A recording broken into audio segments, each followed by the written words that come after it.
এমনভাবেও কাউকে আমন্ত্রণ করা যায়। সদ্য ইউরোপের একটি রাষ্ট্র হাঙ্গেরির নির্বাচনের পর প্রধানমন্ত্রী নিযুক্ত হয়েছেন এই পিটার ম্যাগিয়ার। এই সদ্য নির্বাচিত প্রধানমন্ত্রী আমন্ত্রণ জানিয়েছে ইসরায়েলের গণহত্যাকারী প্রধানমন্ত্রী বেঞ্জামিন নেতানিয়াহুকে। কি উদ্দেশ্যে? তিনি যেন অবশ্যই হাঙ্গেরিতে বেড়াতে যান। হাঙ্গেরির 1 কোটি মানুষ বেঞ্জামিন নেতানিয়াহুকে হাঙ্গেরির মাটিতে দেখতে চাইছেন, সে কথা জানিয়েছেন পিটার ম্যাগিয়ার। কিন্তু না, আসল টুইস্ট কিন্তু এখানে নেই। পত্রের শেষে অসাধারণ হস্তাক্ষরে লেখা, অবশ্য হাঙ্গেরিতে পা দেওয়া মাত্রই আপনাকে অ্যারেস্ট করা হবে, কারণ ইন্টারন্যাশনাল ক্রিমিনাল কোর্ট আপনার নামে অ্যারেস্ট ওয়ারেন্ট জারি করে রেখেছে। কারণ আপনি হলেন শিশু হত্যাকারী, গাজা গণহত্যার আপনি নায়ক। তাই হাঙ্গেরির মানুষ আপনার হাতে হাত করা দেখতে চায়। এক অসাধারণ চিঠি, চিঠির নায়ক পিটার ম্যাগিয়ার। রাষ্ট্রের নায়ক বদলালেই রাষ্ট্রের অবস্থান বদলায়। যে হাঙ্গেরি এতদিন ইসরায়েলের জন্য ইউরোপীয় ইউনিয়নে পাহাড়ের মতো দাঁড়িয়ে থেকে বুক দিয়ে আগলিয়েছে এই গণহত্যাকারী ইসরায়েল রাষ্ট্রকে, আজ সেখানেই ভোটের পর ভিক্টর অরব্যান, যে হাঙ্গেরিতে এতদিন স্বৈরাচার চালাচ্ছিল 16 বৎসর ধরে, সেই স্বৈরাচারী ভিক্টর অরব্যানকে ব্যাপক ভোটের মার্জিনে পরাস্ত করবার পর পিটার ম্যাগিয়ার শপথ নিয়েছেন এতদিন ধরে ভিক্টর অরব্যান ইসরায়েলের হয়ে যে পাপ করে এসেছে, অর্থাৎ ইন্টারন্যাশনাল ক্রিমিনাল কোর্ট থেকে হাঙ্গেরি সদস্যপদ খারিজ করেছিল। কেন? যাতে এই বেঞ্জামিন নেতানিয়াহুর গায়ে কোনো আঁচ না লাগে। ইউরোপীয় ইউনিয়নে এতদিন ইসরায়েলের বিরুদ্ধে একটি আইনও পাশ করতে দেয়নি যে হাঙ্গেরি, সেই হাঙ্গেরিতেই আজ এমন একজন রাষ্ট্রনায়ক অধিষ্ঠিত হলেন যিনি সরাসরি আমন্ত্রণ পাঠাচ্ছেন এই যুদ্ধ অপরাধীকে অ্যারেস্ট করবার জন্য। সত্যি সাধুবাদ জানাই, কুর্নিশ জানাই পিটার ম্যাগিয়ারকে। গোটা ইউরোপ মহাদেশের সাধারণ মানুষের বড় অংশ এখন ইসরায়েলের গণহত্যা, ইসরায়েলের বর্বরতার বিরুদ্ধে ফুঁসে উঠছে।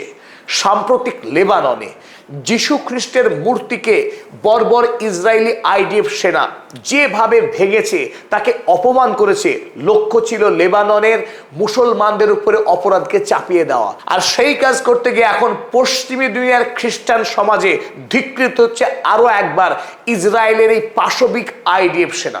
ইতিমধ্যে আমরা দেখেছি ইউরোপীয় ইউনিয়নের 28টি সদস্য রাষ্ট্রের মধ্যে 11টি রাষ্ট্রের সাধারণ জনগণ 10 লক্ষ গণস্বাক্ষর করেছে, যাতে ইসরায়েলের সঙ্গে ইউরোপীয় ইউনিয়নের 1995 সালে বাণিজ্যিক এবং রাজনৈতিক যে চুক্তি স্বাক্ষর হয়েছিল, যে চুক্তির জোরে ইসরায়েল ইউরোপীয় ইউনিয়ন থেকে প্রচুর পরিমাণে আর্থিক সাহায্য, অস্ত্রশস্ত্র, বাণিজ্যিক লেনদেন এবং রাজনৈতিক লেনদেনের সুযোগ লাভ করে, সেই চুক্তিকে যেন অবিলম্বে ইউরোপীয় ইউনিয়ন উচ্ছেদ করে দেয়, ইসরায়েলের সঙ্গে সমস্ত রাজনৈতিক এবং বাণিজ্যিক সম্পর্কে কাটছাট করে দেয়, সেই দাবি নিয়ে ইউরোপের 10 লক্ষ মানুষ ইতিমধ্যেই গণস্বাক্ষর করেছে।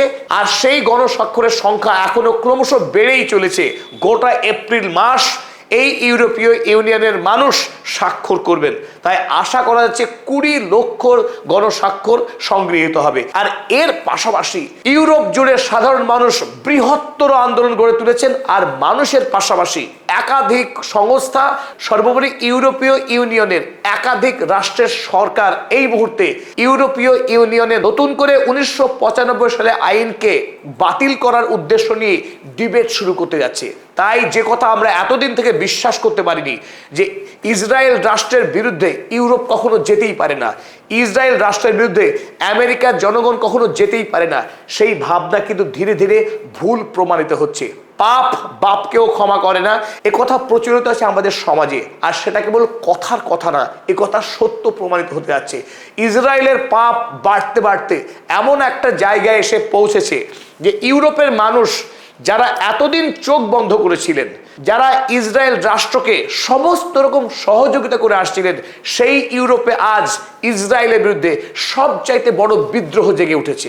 আর এই প্রেক্ষিতেই 21শে এপ্রিল জার্মানির পাশের ক্ষুদ্র রাষ্ট্র লুক্সেমবার্গ আয়তনে ক্ষুদ্র হলেও অর্থনৈতিক শক্তিতে ইউরোপের অন্যতম ধনী রাষ্ট্র লুক্সেমবার্গে 21শে এপ্রিল একটি গুরুত্বপূর্ণ বৈঠক হয়ে গেল ইউরোপীয় ইউনিয়নের।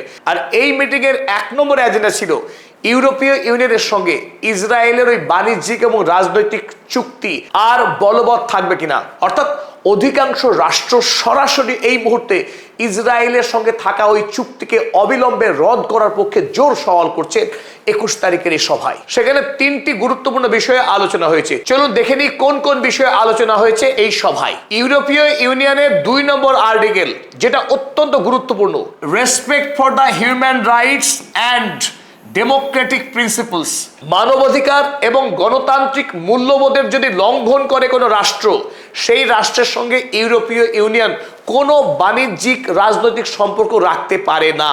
আর ইসরায়েল রাষ্ট্র যেহেতু অভিযুক্ত জেনোসাইডাল ইন্টেন্টের জন্য, গণহত্যার জন্য অভিযুক্ত হয়েছে, ইউরোপের অধিকাংশ মানুষ এবং রাষ্ট্রের সরকারগুলো যখন মনে করে ইসরায়েল একটি গণহত্যাকারী রাষ্ট্র, সুতরাং অবিলম্বে তার বিরুদ্ধে সাসপেনশন আনা হোক, এই দাবিতেই আলোচনা শুরু হয়েছে। কমপ্লিট আর্মস এমবার্গো, ইউরোপীয় ইউনিয়নের কোনো রাষ্ট্র থেকে ইসরায়েলকে আর অস্ত্র সরবরাহ করা হবে না, বিক্রি করা হবে না। এই মর্মে আপনাদেরকে স্মরণ করাতে চাই, সম্প্রতি ইতালি তাদের দেশের সঙ্গে ইসরায়েলের যে সামরিক চুক্তি ছিল, সেই সামরিক চুক্তিকে ইতিমধ্যেই বাতিল ঘোষণা করেছে জর্জিয়া মেলোনি সরকার। এটা অত্যন্ত তাৎপর্যপূর্ণ ঘটনা। এই মুহূর্তে ইউরোপীয় ইউনিয়নের 27টি রাষ্ট্রের কোন রাষ্ট্র থেকেই যাতে ইসরায়েল আর অস্ত্র সরবরাহ না করা হয় তা নিয়ে জোর আলোচনা শুরু হয়েছে। এবং সবশেষে সবথেকে গুরুত্বপূর্ণ point, trade ban on settlements, এই ইসরায়েলি সেটলার কলোনিতে ইউরোপীয় ইউনিয়ন আর বাণিজ্যিক লেনদেন করবে না যদি ইউরোপীয় ইউনিয়ন শেষ পর্যন্ত ইসরায়েলের সঙ্গে বাণিজ্যিক আদান প্রদান বন্ধ করে দেয়। যে কথা আমরা ধারাবাহিক বলে আসছি পদাতিক চ্যানেলের পক্ষে, যে ইসরায়েল রাষ্ট্রের মৃত্যু হবে বাণিজ্যিক অধপতনের মধ্য দিয়ে। ইসরায়েল রাষ্ট্রের ধ্বংস অদূরেই, বেশি দিন দূরে আমরা নেই, ইসরায়েল রাষ্ট্র যেদিন ধ্বংস হবে। যদি ইউরোপীয় ইউনিয়ন খোদ ইসরায়েলের সঙ্গে বাণিজ্যিক লেনদেন বন্ধ করে দেয়, তাহলে এই রাষ্ট্রের ফুসফুস এমনি ধ্বংস হয়ে যাবে। ইসরায়েলের বিরুদ্ধে এই চুক্তি বাতিল করার উদ্দেশ্য নিয়ে ইউরোপীয় ইউনিয়নে প্রস্তাব পেশ করেছে 4টি গুরুত্বপূর্ণ রাষ্ট্র, যার সর্বাগ্রে রয়েছে পেড্রো স্যাঞ্চেজের স্পেন। এই মুহূর্তে ইসরায়েলের বিরুদ্ধে আন্দোলনে যারা নেতৃত্ব দিচ্ছেন তাদের মধ্যে অন্যতম হলেন স্পেনের প্রধানমন্ত্রী পেড্রো স্যাঞ্চেজ। আর অবশ্যই এই মুহূর্তে ফ্রান্সের রাষ্ট্রপতি ম্যাক্রন কিংবা ইতালির প্রধানমন্ত্রী জর্জিয়া মেলোনি, তারাও অগ্রগণ্য। তবে যে 4টি রাষ্ট্র এই মুহূর্তে প্রস্তাব পেশ করেছেন, অবশ্যই স্পেন, তারপর স্লোভেনিয়া, আয়ারল্যান্ড এবং Belgium. Belgium calls for tougher EU sanctions over Israel's totally unacceptable actions. বরং আরো এক ধাপ এগিয়ে গিয়ে বেলজিয়াম দাবি করেছে ইসরায়েলের উপরে কঠোর স্যাংশন আরোপ করা হোক। তারা যে কায়দায় মানুষের উপর অত্যাচার চালাচ্ছে, গণহত্যা চালাচ্ছে, গাজাবাসীর জীবনের অধিকার কেড়ে নেওয়ার চেষ্টা করছে, এবং একইভাবে লেবাননের উপরে হোয়াইট ফসফরাস ইউজ করে গণহত্যা চালাচ্ছে এবং বিপুল পরিমাণে ধ্বংস করা চলেছে এই মুহূর্তে লেবাননে, যেটা কোনোভাবেই ইউরোপীয় রাষ্ট্রগুলো মান্যতা দিতে পারে না। কারণ বেলজিয়ামের অন্যতম মানব কর্মী গ্রেটা থুনবার্গ গোটা পৃথিবীতে এই মুহূর্তে আইকন হয়ে উঠেছেন। আর সেই গ্রেটা থুনবার্গের বেলজিয়াম ইসরায়েল রাষ্ট্রের এই বর্বরতাকে কোনোভাবেই মান্যতা দিতে পারে না। এই গ্রেটা থুনবার্গই কদিন আগে ইসরায়েলের হাতে অ্যারেস্ট হয়েছিল। ইসরায়েলি আইডিএফ সেনা তাকে অত্যাচার করেছিলেন। কারণ কি?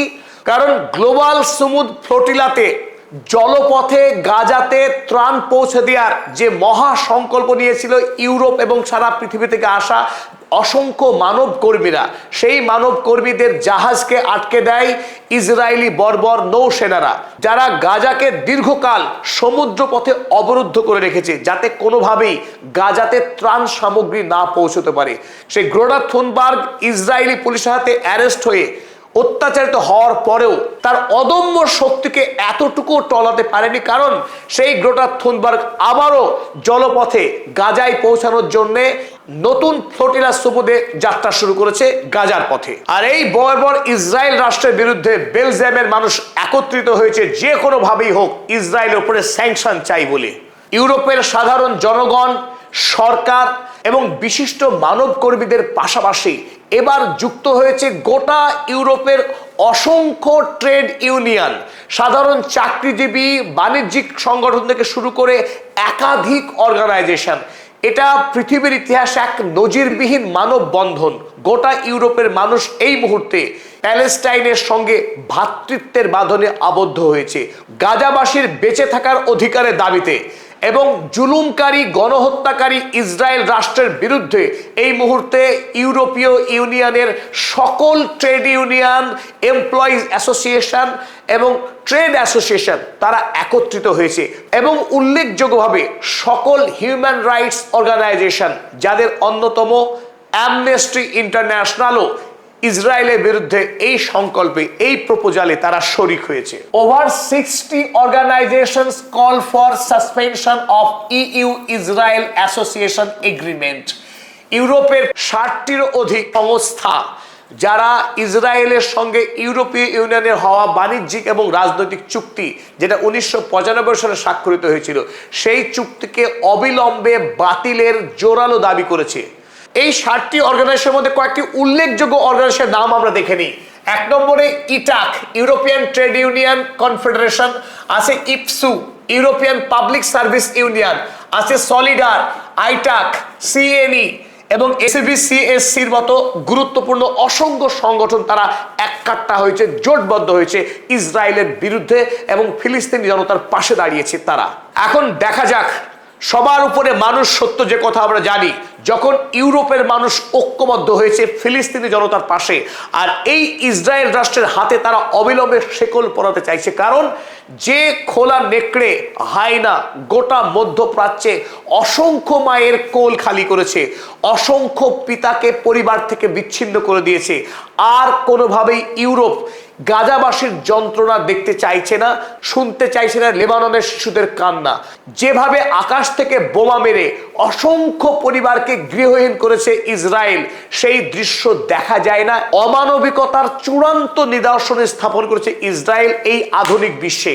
সোশ্যাল মিডিয়ার মাধ্যমে যখন প্রতিটা খবর আসছে পড়ে প্রতি সেকেন্ডে, এই গণমাধ্যমের বিপ্লবের যুগেও ইসরায়েল বর্বরোচিত কায়দায় গণহত্যা চালাচ্ছে মধ্য এশিয়ার বিভিন্ন দেশে। তাই এনাফ ইজ এনাফ।